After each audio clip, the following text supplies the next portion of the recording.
going back to the World Series. Wow, there it is.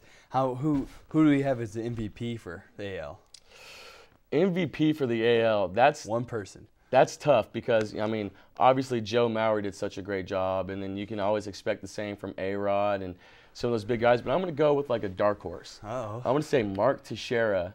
Okay. It's hard to say that he has a breakout year because his numbers are already so inflated and they're so nice, but I think Mark Teixeira is going to not only win an MVP, he's going to win a Gold Glove, and he could be in contention for the batting title. Interesting pick. All right, and so let's move on to some favorites over in the NL. What do you think the NL is looking like?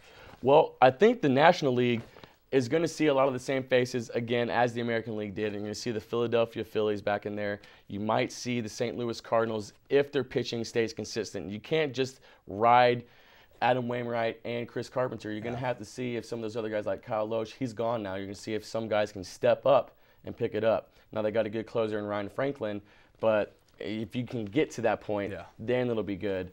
The Brewers might make a late push, but they also don't have much pitching. I know they just signed Randy Wolf, and they have Yovani Gallardo, but it's going to be interesting to see if their hitting can carry them all the way. And a sleeper, I would say, would be the Cincinnati Reds.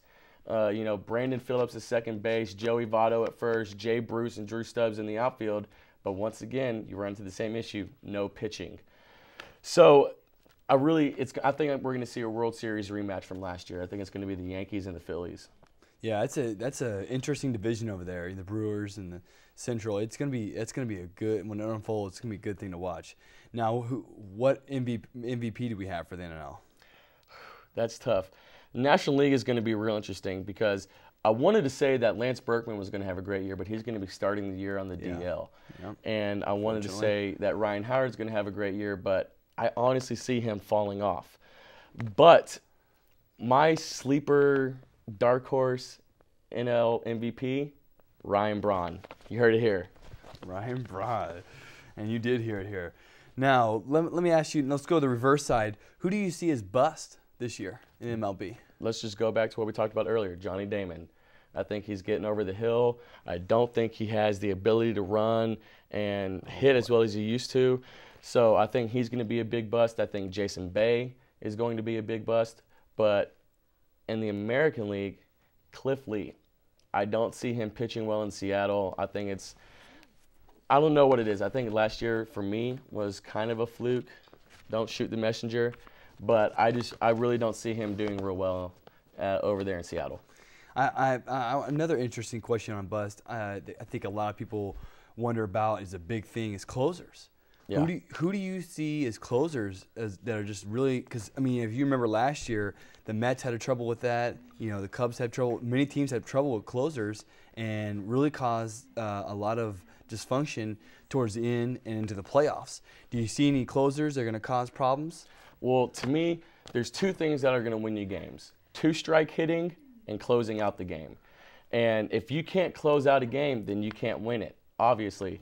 So that's a great point. I think teams that are going to struggle are going to be teams like the Mets again. They lost J.J. Putz, so they lost their setup man. And K-Rod, I don't know if he can come in and get, 2 full innings worth of saves. So that's going to be interesting to see how he bounces back. Brad Lidge had a terrible year after coming off of a great playoff performance. So we'll see how he does. But I think that you can always count on, the guys in the AL East. Mariano Rivera for the Yankees, Jonathan Papelbon. I expect those guys to have great years. But it's going to be real interesting to see what happens in Minnesota because their closer, Joe Nathan, is now out with Tommy John surgery for the full year.